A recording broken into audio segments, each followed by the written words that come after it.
This is Peter, And this is Tom. and you're listening to History Teachers Talking Podcasts.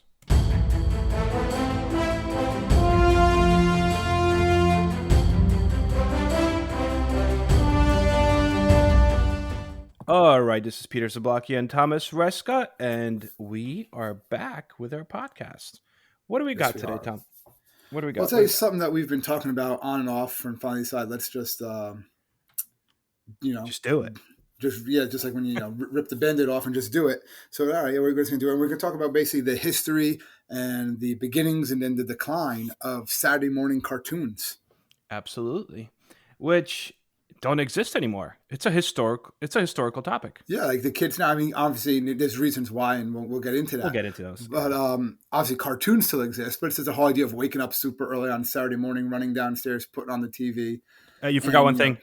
Getting a bowl of cereal that's really sugary. I wasn't a big cereal kid. No, but that was the whole point. You're supposed to have cereal while you watch your cartoons. Yeah, I know. No, I didn't. I woke up so early that my parents just refused to feed me, so it wasn't really a problem. So I just had to run downstairs and just watch as many Saturday morning cartoons as I could. Nice. Before my sister woke up. So yeah, it is insane though, right? It's insane. Like just thinking about that. It's really part of cultural history of the United States because it no longer exists, and I feel like in that way, obviously, yes, cartoons exist. My 2-year-old wakes up all the time at 6 o'clock in the morning, wants to go. I want to watch a movie. It's different now. You can go put on. Well, yeah, Disney, you could just go stream it. Disney That's the whole XD, point. You can stream it. But the idea of the network channels, CBS, ABC, Fox, right? NBC, right? NBC playing these cartoons really the entire morning from 8 a.m. to 1 p.m. is basically what they would do. Yeah. So, and then at 1 p.m. it came some other things that we can talk about, I guess, too. It was always certain channels of the same thing. Yeah, so let's get into this. This idea of, all right, like where did these things come from? And when did it start, right? Yeah. Right. So I think that first, based on my research that I've done to this, because I mean, you and I, obviously, we're the children of the 80s, right? We're born in the early 1980s. So when I think of Saturday morning cartoons, you and I think of very specific cartoons. But specific ones, yes. And which we'll get to. And that was what we were part of, I guess you can say.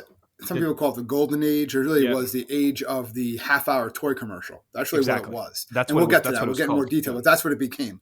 But the earlier one, this kind of like, I guess, the beginning of it was really in the mid-'60s. Mid-'60s. Really, but although, what, before you get to 60s, I think you had some earlier. Well, yeah. So like the very, very start, and I'm going to have you pick up with the 60s because that's really where it like picks up. But Jerry Fairbanks sold NBC on this idea in 1949. This is when TVs are fairly new. And he's like, we should create something for children. And the reason for that was the statistics they had from radio, believe it or not. So radio's been around since the 20s, right? And they always, during that early time, basically from like 10 a.m., sometimes 8 a.m. to 12 p.m., they would always have specially broadcast shows just for children. Exactly, like Zorro or something like that. Zorro. Yeah. So, but yeah, it was just on the radio, and it was also, they made that important for advertising purposes. They wanted they could appeal to children. So and they just kind of took that idea and then translated that into the idea is like, let's bring television. it to So radio is being replaced by television as a home medium. So let's replace what we did with the radio with these shows for children, and let's bring it up to the new medium. Now, the first made-for-TV cartoon was actually Crusader Rabbit. I've never seen the thing. I tried to YouTube it a little bit today. I saw some of it, but it was the first cartoon created exclusively for television, and the first time that it was first one to be marketed for children, and it was marketed. This is 1950. 1950 on the dot. And it was short. It was only about 5 minutes long each episode, so it was quick. They're like, kids have short attention spans. It was basically just featured the adventures of a rabbit and a tiger. So when you think of a rabbit, who's a rabbit's best friend? Has to be a tiger. And obviously they would go on these wacky adventures, almost like a Looney Tunes type of thing. It was, yep. And then that's what another thing. They started showing Looney Tune cartoons on Saturdays. However, they were cartoons that were repackaged from ones that were already seen in the movie theaters. So in 1940s, whenever you went to see a movie, you would have like a newsreel, you would have a cartoon, and you would have your actual feature movie. The early Looney Tune cartoons were not made for TV yet. They were just repackaged old 1940s movie theater cartoons. CBS is the channel that kind of really took it, and they're like, you know what? We're going to gamble on this. we're gonna create this like morning Saturday morning thing for kids, and that's just 1955, and they started with Mighty Mouse Mighty Playhouse. Mouse, yes, and that was widely Huge. popular. Mighty Mouse, which Absolutely. even today people know Mighty Mouse. You know, I guess there's no Mighty Mouse cartoon. I guess they try bringing it back every now and then, but Yeah. you see the image or you hear Mighty Mouse, and okay, you're aware of it. It's basically a mouse version of Superman, right? Yep. Absolutely. But it ran for And 12 years. yeah, I mean, it was very. I actually saw a remake of that. My son was watching it on one of the streaming services. I'm not sure which one, but he definitely was. The main people that contributed to the creation of cartoons, as we know, Hanna-Barbera starts off their studio. I'll give some people what are some of the characters Hanna-Barbera makes. Well, so William Hanna and Joseph Barbera. I mean, they're known for the Jetsons, the Flintstones. They're known Yogi for Bear, or those Yogi guys. Bear. The I want to Wacky say, Racers. I want to. What was Scooby? No, was Scooby Scooby Doo? Scooby I Doo, I don't believe, is know. Hanna. Yeah, Scooby Doo is Hanna-Barbera. Yeah, Johnny Was it? Quest, the Blue Okay. Falcon, Captain Caveman, all those. So they set up their Cricket own McGraw, like all those animation guys. studio, and they basically and the Flintstones. We should also mention the Flintstones, which is ranked by TV Guide to this day as the second greatest cartoon of all time. Number one is Simpsons, by the way. The Flintstones also was initially for prime time. Like this was a Yeah. family show. Lisa Sell, remember you ever see you can find them on YouTube, the commercials with Fred and Barney selling cigarettes. Yeah, yeah, I remember Yeah, that. she was selling cigarettes. Oh yeah, I like Marlboro Lights, and they're like smoking cigarettes and stuff like that. Nuts. Which you So would never this is see today. You're not going to see. That's why it's illegal no, now. You can't have no, cartoon no. characters present cigarettes, And tobacco products. a lot of the like CBS, NBC, and ABC starts seeing this almost like it's like a money making scheme. And before they even go to advertising, which is something we're going to get into in a second, it was cheaper to produce cartoons.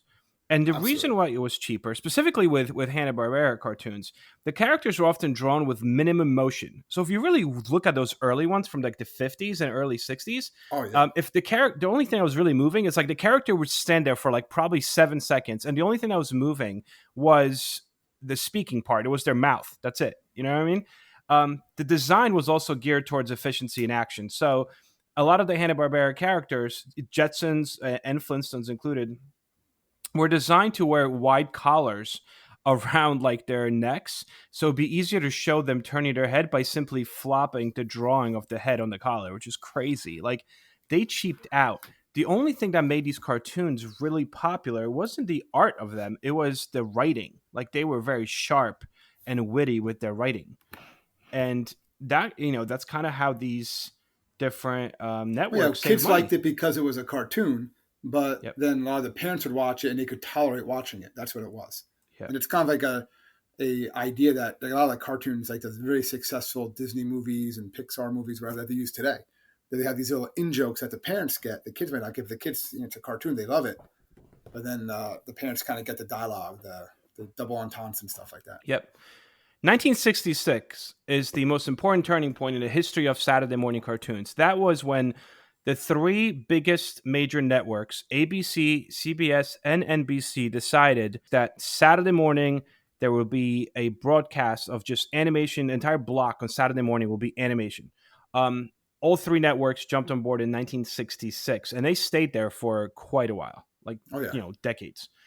But from that point forward, this becomes a thing. And as you mentioned that's what it is. earlier, Yeah, Saturday morning cartoons. Yeah. in 1960s, I mean, 60s is Mm-hmm. really when you have key. So what happens in the 60s? What are some of the 1960s cartoons that we Well, you know? really have a big boom of superhero cartoons to Yes. start off with during this time. A lot of them, and again, like you said, if you watch these old ones, if you have Disney Plus, put on the old Spider-Man. If you have HBO Max, put on the old Superman and the Super Friends, stuff like that. It's exactly what you said before. They don't move.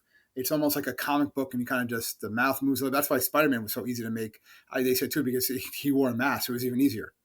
That Yep. was over his whole face. But yeah, you had a lot of them, and then you had a lot of other ones that pop out, like Hanna-Barbera, like you had Space Ghost, the Herculoids. Birdman. It's not it's the same character of the Harvey Birdman. I know it became Yep. pretty popular in the 2000s. Underdog, George of the Jungle. So they became kind of big in the beginning. And then what you started getting in the mid 60s was a lot more cartoons based off of real life groups. You had a Beatles cartoon. I was gonna say that music, the whole Yeah. music The thing. Osbournes, yeah. And then you had like the made up ones like the Archies, Josie and the Pussycats, and stuff like that. So you had all of these other kind of shows that just kind of morphed from that. So basically, if there was one successful show, there'd be all these other spin-off versions of basically that show.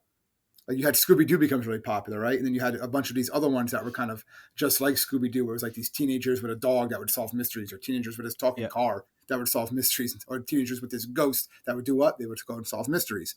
I Yeah. forget the names of some of those, but I remember Well, seeing them. Scooby-Doo, they kind of hit the gold mine with the Scooby-Doo cartoons. Well, Like, that'd be Scooby-Doo is like huge. an icon. They still talk about Scooby-Doo now, right? And That's think of still how around. many, if you really like Google Scooby-Doo, there has been so many times that they remade that cartoon. Oh yeah, Like they just over making. There's and a new one over. now coming out. Yeah, the And new think about movie it, that your just came kid out. loves Scooby-Doo. My kid loves Scooby-Doo. I feel like every generation from the 60s Yeah. on loves Scooby-Doo. Even though, if you really think about it, I mean, there's a reason why, Shaggy talks to his dog. They Well, the throw guy it in actually, I there. mean, the writers of the original Scooby-Doo actually admitted that. Yeah, and if you ever watch Harvey Birdman, Attorney at Law, there's an episode when Scooby and Shaggy get pulled over for Really? too much partying in the van, and then that's kind of brought up. Yes. Yeah.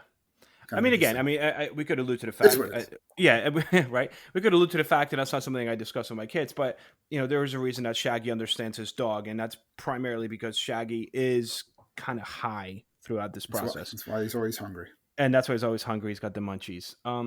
So yeah, that's the truth about Scooby Doo there. But you mentioned that before, Super Friends. So there is a lot more, a lot more superheroes and so on and so forth. But these cartoons that you see, you have to understand that you get up in the morning on Saturday until 1 p.m. Every channel that you flip on from the major channel, because cable, It's I mean, gonna think have about it, something. cable's not a Yeah. thing, right? Cable's not a thing. HBO hasn't really come out yet. No. I mean, there are 3 networks for the first time ever designate a time slot specifically just for children. Kids. Yeah. And they would, Yep. and then the big thing is then they would sell the advertising during that time slot, again, geared just towards children. So that's when they're going to show those sugary cereals, right? We're talking about, Pete. Yep. The toys, okay, the amusement park, stuff like that. That's going to gear towards children. So they're going to be watching this and be like, "Oh, mommy, daddy, I saw this on TV," and bam. Yep. And literally, any channel they put on, it became so popular. I remember later on they would have you would watch on late night on normal TV on a Friday night, or be like, "Oh, make sure you tune in. We're going to show you what the new cartoons are going to be coming out this season on ABC, NBC." Like they would actually advertise that they would have the sneak peek on all the new cartoons. They would have the people from those TV shows talking about the new cartoons that were coming out because it was such a big deal. It's also interesting how you have the 70s, right? Superman, Aquaman, Batman, and Super Friends. You have a lot of these superhero cartoons, and then in the 80s they're replaced, which we're going to get into in a second, with these toy making franchises. And then in the 90s you have this comeback to superheroes, but 80s is a little, it's almost like takes a break from that. But 1970s, so we went through the 60s with the Beatles, and eventually, remember New Kids on the Block had one as well, and Jackson 5 had a cartoon. That's not 60s, but I'm saying from the 60s though. Come on, of course. No, I know, but I'm saying get your boy bands confused. the idea of these music cartoons that you start off in the 60s, this continues until the 90s. And the idea of those live actions is really what kind of continues into the 70s. And you had a well, that's what I was going to get to. So 70s, go ahead. Yeah, you had a Brady Bunch cartoon, Star Trek, obviously, Gilligan's Island, Mork and Mindy, the Dukes of Hazzard. There was even a Laverne and Shirley cartoon. They even took Alf eventually by the 80s. Same thing. Yeah, there's this idea, 70s starts this of, let's look at the primetime shows that the parents are watching and let's turn them into cartoons for kids.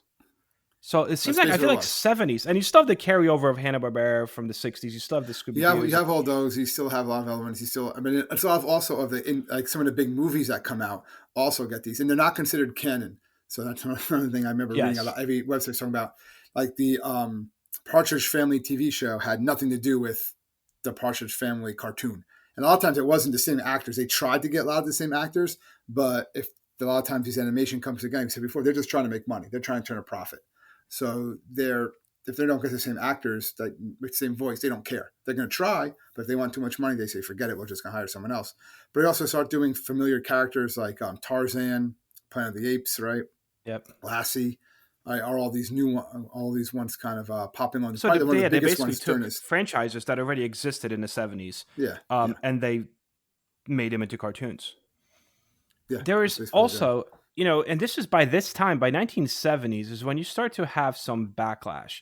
And a lot of different groups, social groups, are seeing the TV, specifically in Saturdays, as this like electronic pacifier. And I think, we're kind of guilty of that today with our phones. I mean, think about it when you go to a grocery store and you see a little kid sitting inside the cart playing with the parent's phone. It's like, shh, just be quiet. Here's the phone. Well, that's what it was. Um, The parents would just put their kids in front of the TV, or the kids just want to sit in front of the TV, and they would watch yeah. TV from 8 to 1. And then you start getting, like you said, a lot of these watch groups or criticism be like, maybe this isn't the best thing for kids to be spending their entire, basically, Saturday morning Yeah. and beyond just watching the television the whole time, no matter what's on. Or if it is Yeah. going to, especially stuff that's just not, what's it really, how's it helping them? Yeah. So it starts off initially, the FCC doesn't really regulate anything for a while. At first, very similar to what the comic books did with the comic book code. A lot of these networks try to kind of rein it in a little bit before they get in trouble with the government. Specifically, what this dealt with was not just violence, but this idea of over commercializing everything. So the standards were eventually imposed, but initially, a National Association of Broadcasters in 1969 um, basically dictated what advertisements for toys would not be aired during the same show. So the key thing was, up to 1969, you could be watching Scooby Doo, and the commercial would be for Scooby Doo toys. And they realized that young children couldn't distinguish between what was a commercial and what was the actual show. So, therefore, by 1970, National Association of Broadcasters said, all right, you could have an ad for a Scooby Doo toy, but it has to be during the Jetsons. It can't be during Scooby Doo. You And can't like double up, basically. exactly, and that was like their version of self, censorship. Different violent acts were curtailed as well, right? So there was a lot of things like don't, not encouraging children to try things at home. If you watch those ones from the 70s, the 60s and The 70s, so it's like 80s, even yeah, well, compared to the 80s, even the 80s one, but they weren't very violent, especially no, by a lot of the cartoon standards of, later on that you're going to see. yeah, yep, Cartoons are still considered, these are kid shows. These are kid shows. Even the absolutely. violence of like the Spider-Man, he's not doing much. And then you have this, so this 1969, 70 is when you start this like self-imposed censorship. So the idea was to air some cartoons with social messages. Um, Again, this is not mandated yet. This is just self-imposed. So Yeah. some of them had these messages that were incorporated into the actual storyline of the show. The biggest one of these was Bill Cosby. This is before, Bill Cosby, in jail, kind of Bill Cosby. Yeah. He was the producer and creator of probably one of the most famous Yeah. 1970s cartoons called Fat Albert and the Cosby Kids. And the idea here was that each storyline, each episode had some kind of like a moral message built into Moral it. message, something to teach the kids at the end, that like moment of reflection, which Yep, really becomes a staple for a lot of other cartoons I will get to absolutely. down the line. Yeah. So it was it also in 1970s, because of this kind of self-imposed censorship, you have the creation of another very famous cartoon that I think we use a lot in history class, and that is, go ahead, Tom, go ahead, you know this. I'm I just a don't know which one Bill. you're talking about. They have Schoolhouse Rock. Yes, of Yeah, course. Schoolhouse Rock. Well, that wasn't a show. That was more of a short, but yes, I know what you're saying. Yeah, so It wasn't 73 really a came show. out. Yeah. It was the idea of like They came creating a out a long short time ago, public yeah. service announcement, almost like, Yeah, those short little, they were basically commercials that ran in between the other cartoons from starting. So if one cartoon ended at 8:55 before 9 o'clock came on, let's show Schoolhouse Rock. Yep, absolutely. And yes, we And use them all the time, especially early on, right? I Am a Bill. That's probably one of the most famous ones. Conjunction Junction, right? yep. Great And then American things start to Melting like Pot. heat up. So Federal Trade Commission in 1978 is trying to like, now they're going after these cartoons. They're like, all right, this is getting out of hand. It's so much advertising. And you have to understand that the only time you really saw cartoons during the 70s was during that one block on Saturday. Sunday Yeah, it as was well, running but all a the lot time. of Sunday was just repeats from Saturday. like Saturday was the golden era of like you could sit in front of your TV for like 4 or 5 hours and watch cartoons. So the Federal Trade Commission is trying to ban all advertising to children that are under the age of 6. Again, this is not successful yet. This really comes into play in the 80s when the 80s cartoons kind of, take a dark turn, you might say.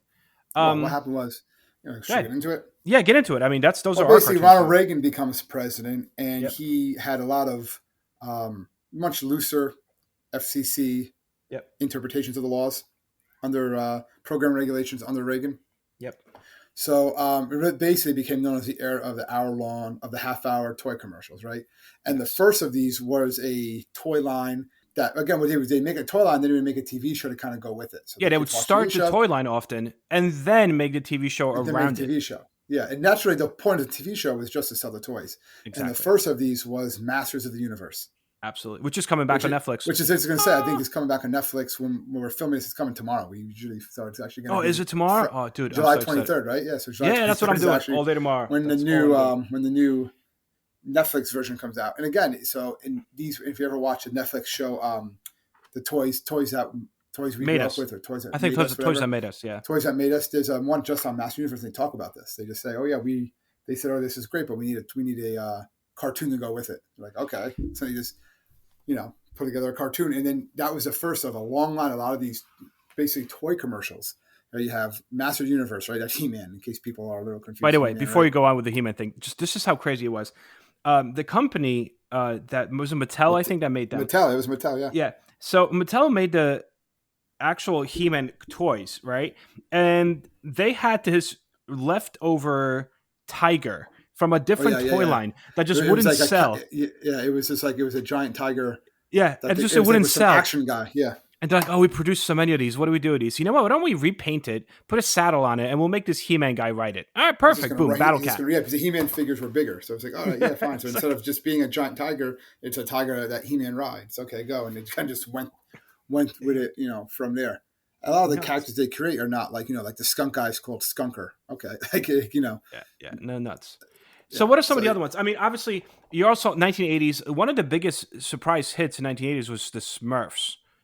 Yes, yeah. And you had Smurfs everywhere. T-shirts, lunch boxes, you name it. The Smurfs was the way to go. And a lot of them too in the 80s were geared. I'm sorry to interrupt you. No, go. And the Smurfs really wasn't for this. A lot of them were geared like, here's a boy cartoon, here's a girl cartoon, right? Yes, that's what I was going to get into. But you didn't have that with the Smurfs. The Smurfs was kind of universal. Either one could like the Smurfs. Yeah. But My Little Pony and Friends, clearly not like that. And My Little Pony and Friends, they said, and Care Bears were like a way to try to recreate the success of Smurfs.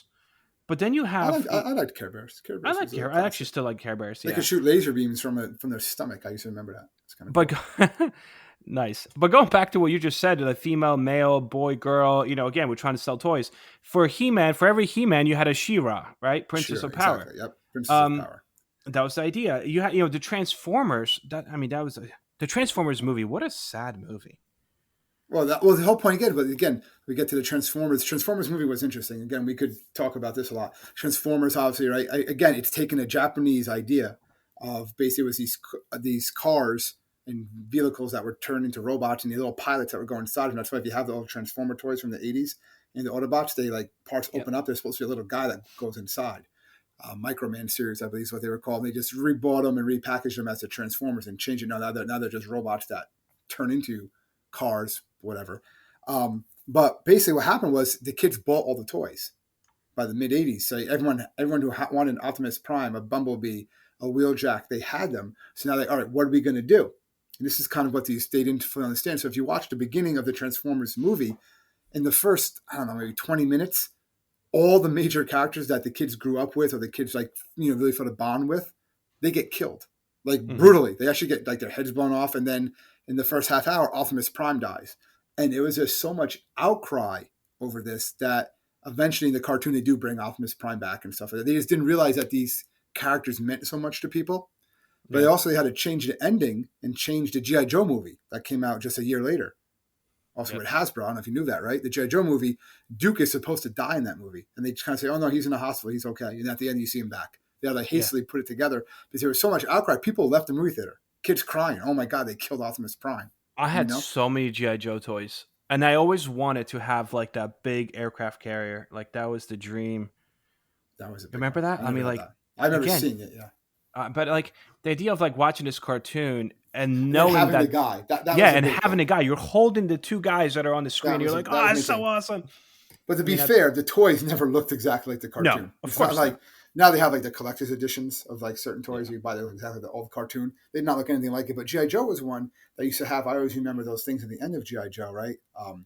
Where they would have some like moral of the story Well, I that was they would gonna say say. that started in the Yeah, '80s. That started with that's yeah. He-Man as well and GI Yeah, Joe. He-Man always did that too. He had like He-Man afterwards.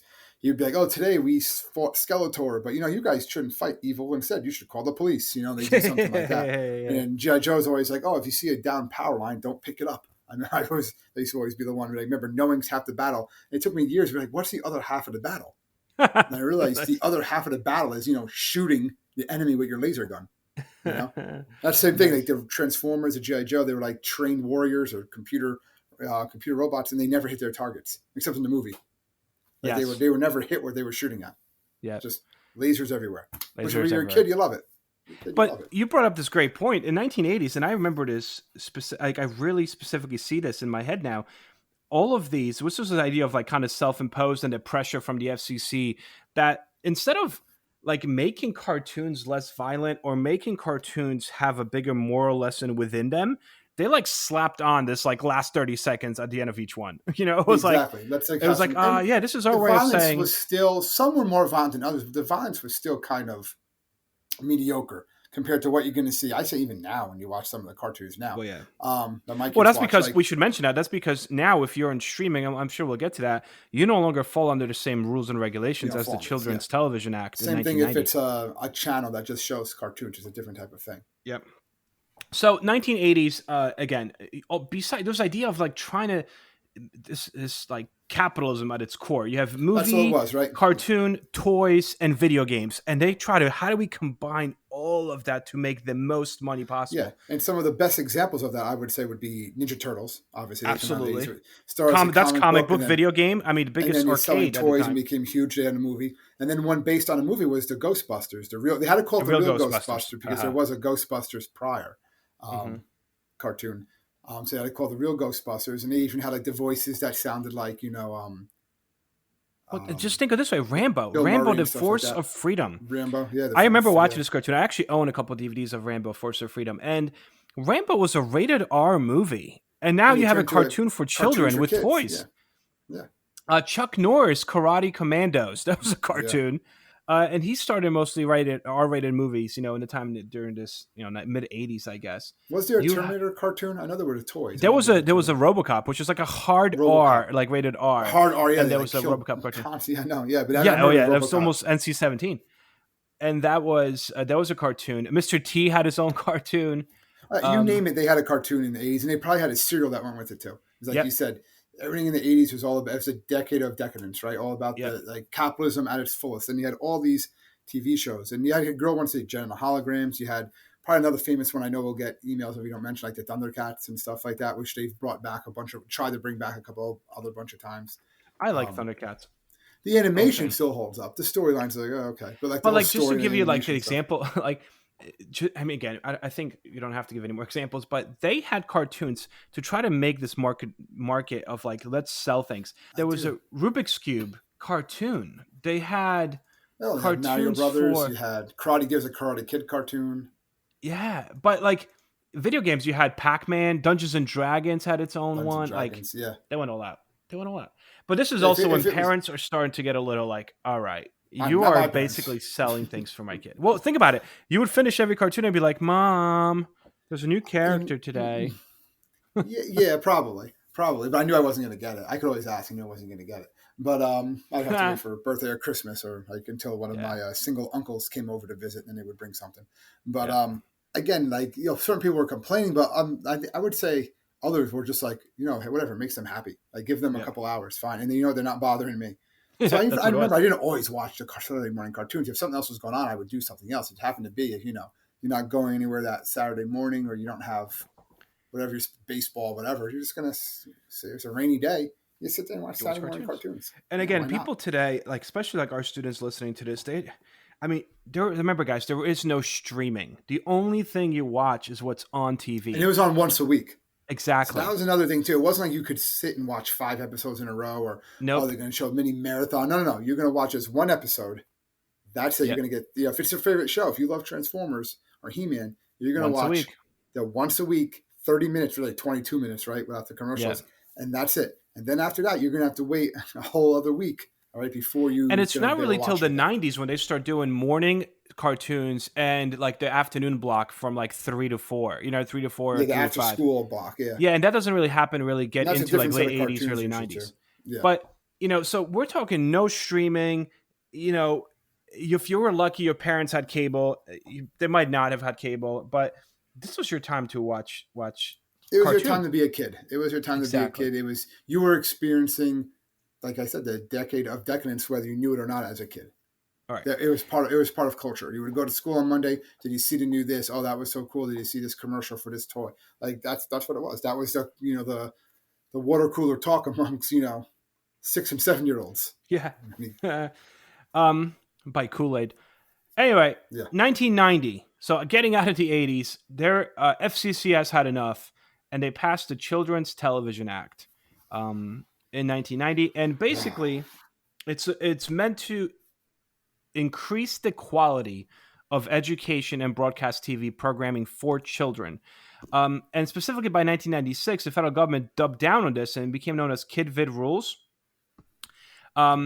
which means that every single channel had to, according to FCC, and I don't mean cable channels, I mean your broadcast channels, had to have 3 hours a week of what constituted as educational children's programming. It had to be educational and informational.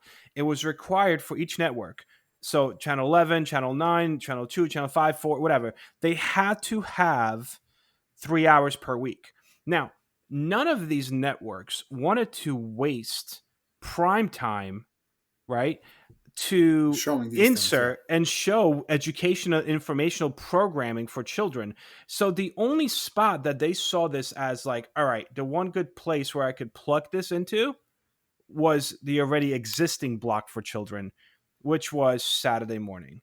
So as opposed to plugging these in sometime else, they're like, we're just going to put them in Saturday mornings. And this fundamentally changed what we know as a Saturday morning cartoon.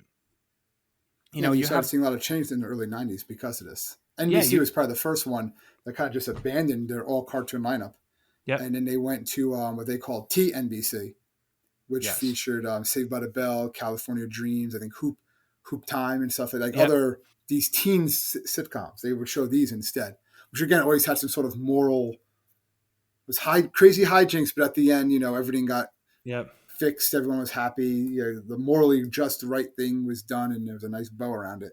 But it was slowly started to take off the cartoons, and when you start seeing the cartoons pop up on cable a bit more, like Nickelodeon, Disney, stuff like that. And that's what I was trying to get. So now cable channels to try to go, these restrictions, not only did the cartoon have to be educational, it had to be designed for children, have a moral meaning, so on and so forth. A lot of these cartoon makers decided that they're going to move their cartoons to cable. And by doing that, by moving to cable, they no longer have the same restrictions as they would if they were on broadcast television. Exactly. So now they could Change have the rules. a SpongeBob, you know what I mean, that has absolutely, no moral. I mean, I guess again, I mean, if you like SpongeBob, you I've might never find seen some moral, SpongeBob, so I can't tell you. but it's not designed to educate per se. You could do that now if you choose to do that on cable. You don't fall under the same thing. So Disney Channel comes out, Nickelodeon, Cartoon Network, and another problem with this is that they don't have Saturday morning time slots. Like it's not important anymore. If you live in the mid 90s or, from mid on 90s, you could basically watch any cartoon on Cartoon Network without any FCC content regulation pretty much whenever Cartoon Network wants to show them. So if they want to show cartoons every day until 5 o'clock in the afternoon, they're going to do it. And that's essentially what's sort of happening. Students and children really started having the ability to watch cartoons through cable when they wanted, the precursor of, your streaming services. The other thing was video on demand. You could rent a lot more cartoons because of videos. And this one I found interesting as to why Saturday cartoons kind of fell out of favor. Do you see this one? The gradual legalization of no fault divorce in the United States. There was a study made that because of a no fault divorce in the United States was legalized over the course of the 70s and 80s, it prompted a spike in divorces and a desire by parents to make more productive use of their time with their children.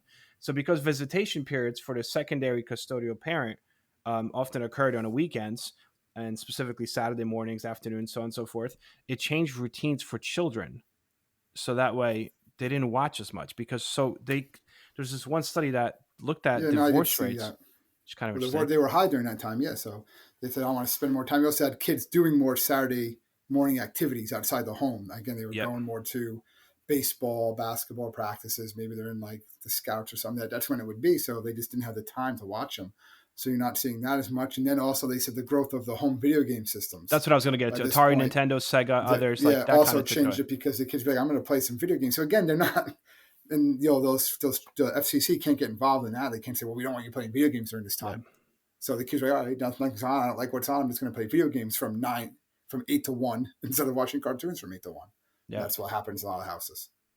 And And also it's another, 1990s, you have this huge influence. The cartoons themselves changed, and you have a huge influence from Japan. Starting with like yeah, kind of like live action, but really still very colorful. So the kind of cartoon, you have the Power Rangers, Metal Hero yeah. series. You have Pokemon, which is still huge. Dragon Ball Z, um, Yu-Gi-Oh. Like there's this big Japanese influx of cartoons that comes out in the 90s. But what we're also starting to see in the 90s, which we alluded to before, while some of these networks are dropping cartoons altogether from their lineups in the 90s and by 2000, there's also some that decide to shift the cartoons because remember they still have to do 3 hours of some form of programming, and they shift this to early morning, like an hour of early morning cartoons, and then there's like a block of cartoons in the afternoon where kids are coming back from school. So I mean that's kind of like I remember And that really specifically. becomes like that really becomes a Disney afternoon. Exactly, that's what I was The going to get big, to, or right? a lot of the things I was seeing it called out the Disney Renaissance in a lot of places. They were saying that Yep. because Disney kind of brought back this idea of, okay, these are cartoons for kids. Because again, they're morally right. Like these, what were the first ones? What the gummy Well, you have the bears, Disney block, right? right? There's four of them. You always had Yeah, Darkwing Duck, Tailspin, DuckTales, Chip and Dale, Rescue Rangers. yeah. Then I think Two some other hours. ones came in times and kind of recycled them. But yeah, those are like the main ones, right? Yeah, so from 1990 to 1997, you would come home and you would have 2 hours of Disney cartoons. And then in 97, they were like, we could just show those on the Disney Channel. We don't need this Yeah, anymore. but it basically became if you wanted to see those cartoons, yeah, like, you're gonna have to pay. You're gonna have to get the Disney Right. Channel and stuff like that. I Yeah. mean, even now, when you come home and you put on the regular TV at 3 o'clock, you're not going to see cartoons anymore. Well, it depends on what channel, I mean, if you do but yes. PBS will still have them, I assume, right? I guess PBS. Remember, you put on like obviously Cartoon Network or Disney Kids and stuff. That is always going to be some form of those. But a lot of the cartoons now, I just know because I have such young children, are they try to be very educational. So Yeah. like Oh, yeah, yeah, yeah. very this one's about STEM. This one they actually show it like this episode of Paw Patrol teaches teamwork, teaches this and that. Like they're going to say like if they want the parents to know, hey, this is not just a cartoon. Your kids are getting education by watching this, by watching these pups save a bird in a tree, and stuff like And that. It's very and important. because of these FCC and people losing interest and the ability of cable channels, NBC ditched Saturday morning cartoons in 1992 altogether. They're like, we're just Yeah. not going to do them. Um, CBS followed shortly thereafter, and ABC stopped in 2004. And Did you see why they CW, stopped in 2004 at ABC? There was a reason why. wasn't it the crash? The space shuttle Columbia disaster Yes. in February 2003. What happened was because they were blocked in, they were showing when that happened, they were showing cartoons. Yep. Basically, and they couldn't like do coverage of it. All the channels were doing this 24-hour coverage, and they actually had to take coverage from other news agencies, and they felt a lot of pressure from that, I saw that. from that ran 24/7 cycle. So they kind of just ended it after that. Yeah, that tragedy is really what spurred them to finally say, all right, we're getting rid of cartoons during this time block. Yeah. And then finally, um, the first weekend in America with no Saturday morning cartoons was in October of 2014. That's when the CW said, all right, we're So sad. done. So 2014, but also think about what's happening in 2014. Like Netflix is through the roof. Like this is where you no longer really need um a time slot. That's really what it comes down to. You don't need a time slot to sit down and watch anything. So kind of sad if you think about it. I don't I want to mean, think about it. It is sad. it's sad. That was the end of my childhood in 2014. But also another thing that's interesting, what coincides with the decline of Saturday, aka children geared cartoons, is the adult cartoon. The adult That's what I say. cartoon, Yeah, the adult cable. animation. A lot. Yeah, Yeah, yeah. cable kind of picks that up and says, "All right, well, we're gonna take advantage of these guys that used to watch cartoons. They're now growing up. They no longer have those cartoons, and they're starting to have adult geared cartoons." Also, what's interesting is every time I don't know about you, but I mean maybe because we're kind of geeky, but every time like He-Man comes out tomorrow, I'm so excited by that. And every time I think of like I always try to get my kids to watch stuff. I'm like, guys, you got to Yeah. watch GI Joe with me. It's so awesome. And I know you do the same thing. It's like you try to get your kids into all these old shows. And then, I remember when Luke or Orlando were little, I would be like on eBay trying to find toys for the shows that are no longer around because my kids are into them now. It's nuts. It's That's almost what it like is. Yeah, and that's where you're seeing a lot of these generations. That's why a lot of these things become popular. You see them when they do these cycles because the parents. Hey, I watched Thundercats when I was a kid. I want my kids to watch Thundercats. Oh, there's a new Thundercats show. Yeah, watch this. It's like that yeah. name recognition. There's money there. That's what it is. These things wouldn't be coming back. They wouldn't be still talked about if there wasn't money to be made. Right. So that's what it all comes down to. Also, TV Guide magazine 60 greatest cartoons of all time. I'm just going to do top 10. Greatest cartoon of all time, according to TV Guide, is, I mentioned it before, The Simpsons, right? Longest running cartoon in the history of cartoons. what about The Saturday second, morning cartoon though? Did you see that well, one? see, that wasn't Saturday morning, but No. Flintstones is the second greatest cartoon. That wasn't really Saturday morning. Looney Tunes, 1960s on, when it was starting, Looney Tunes in the 60s was made specifically for television. And that's what when we know Let me ask Looney you this, Tunes. Pete. Who do you think is more recognizable worldwide, Homer Simpson or Bugs Bunny? Oh, I don't know, dude. That's an interesting question, right? I don't know. I just thought like, who's more like who? I don't know. Honestly, I would I say don't know. Bugs Bunny because he's You still think? relevant. I know, like I have Boomerang, and there's brand new Bugs Bunny cartoons right now and Tom and Jerry and stuff. And I feel like if Bugs Bunny is still introduced to current generation, and it's been around since the 40s, you might have more people recognize Bugs Bunny than especially if you think about the largest population in the United States at a time right this time as the baby boomers. You know, um, Peanuts was number 4. Scooby Doo was number 5. Rocky and Bullwinkle 6. 7 is a great show. Batman the Animated Series from 92 to I 95. remember that. Yeah. I still watch that. That was pretty good.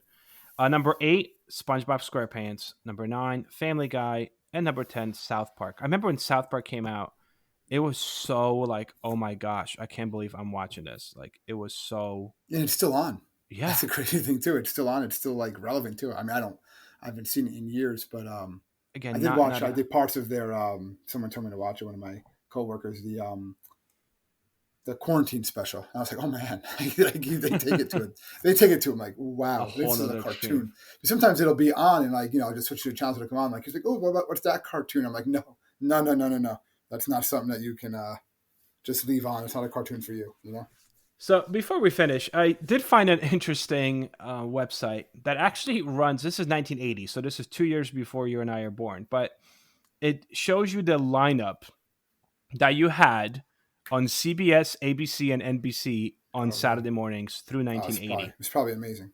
Oh, so some of these I know, some I don't. Right. So 8 a.m. CBS, The Adventures of Mighty Mouse. Okay. Mm-hmm. ABC, Super Friends. So we know that superheroes. NBC, the Godzilla Hour.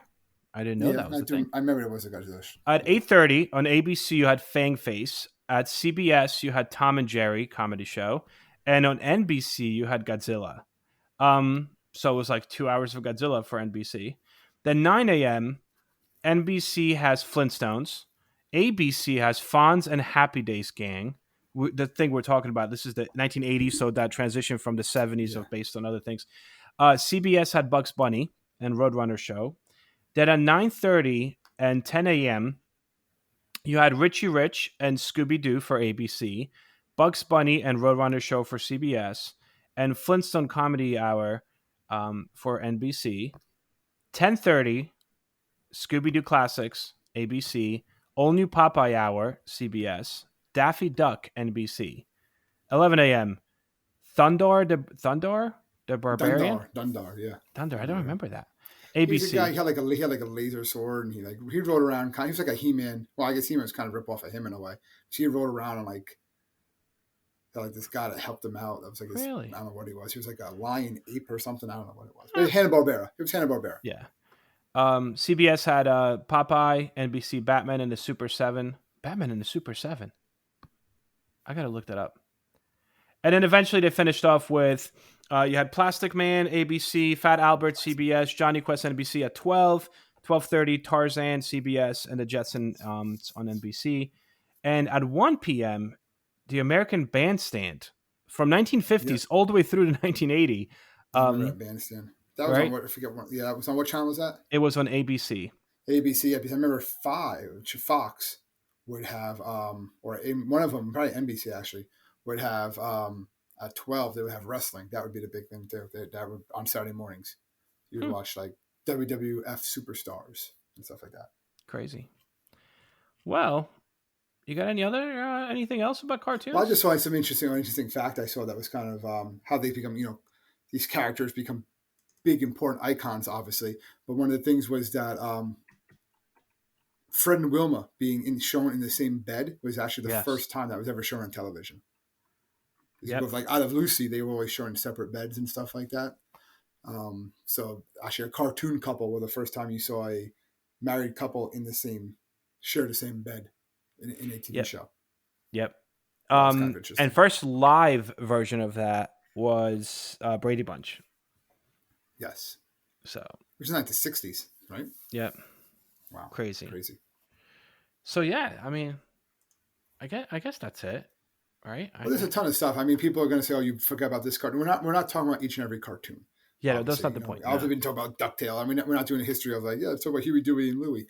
But just the idea of why these cartoons came out, and they become a cultural phenomenon. You still see every one of these cartoons. People are going to know something about it. Someone's knowing about it. They still sell merchandise on these things today. There's always like a movie that comes out or a revival that they try to do here and there. Look, we just said that that a couple of times we've talked about that He-Man. This is like the third time they've done like a He-Man revival. Yep. And again, these are all just for TV cartoons. So we're not talking about movies, animated movies and any of that stuff. But anyway, so what's next for cartoons? I mean, I guess I feel like if you put on Disney, it depends on which Disney, right? You have Disney XD has like the older geared cartoons. You put on Disney in the morning, have like your Mickey Mouse Clubhouse. That's more for kids. That's Disney Junior. Yeah, same thing with Nick and Nicktoons. I guess they have all these and ones. Nick Junior. Again, the only ones I see now are ones that are on when my kids just want to watch one here. My older one wants to watch like the older stuff. Then I don't know. We'll see. It's kind of bloody. Like I found Dragon Ball Z for him, but it's a Dragon Ball Z that's like uncut. Unrated. Like, oh my god. Yeah, it's like okay, he just ripped off his head, and then they're showing all of it. He's like, "Watch that." I'm like, "Catch up." So yeah, so it's a little bit different, but yeah, I mean, well, we'll see. There was a time once where you would. There was a time. It was Saturday mornings. Yes, and you sit there and you watch sugary cereal, like you said, Pete, and just zone out. Forget about your homework for a day and just a couple hours and just watch Saturday morning cartoons. Those were the days. Well, anyway, it's a good way to finish. That was a nice light summer one. Yeah, it's a light one, not as dark as some of the other ones that we've done in the past. We have to make sure. We promise our next one will give you nightmares at some point. Oh man, that's a lot of pressure. I don't even know what we're doing next week. We'll figure it out. We always do.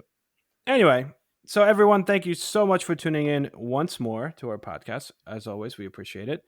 If you have any questions, comments, or want to email us, you could always find us at historyteacherstalkingpodcast.com. And I guess until next week, see you guys. Take it easy, everyone. Stay safe.